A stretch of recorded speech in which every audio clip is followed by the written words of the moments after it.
I've had big ideas in the past, and I don't have a super big idea right now. I actually sat next to Jason Bush at the conference. I was going to grab some of his extra ones, but I think my big idea is really to get people to throw off the conventions and the shackles of the conventional kind of linear thinking, right?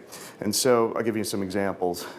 We've built up a very significant sustainable business with some of the largest companies in the world for the company I work for, and we work from home. I work from home, the majority of my colleagues do.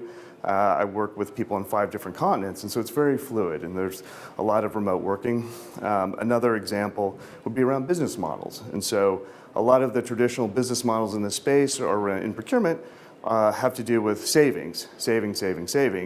And a lot of the more forward-thinking companies that we work with now frame their business models in terms of process efficiencies, usability, which is harder to quantify but possible, and all sorts of things. We even have a customer that frames their business model in terms of lives saved. So it's an aid organization, and they're always going to disperse the same amount of aid to a particular country, but with better procurement, better processes, they can purchase more goods for the same price, and effectively that translates to them in lives saved. So that's pretty meaningful.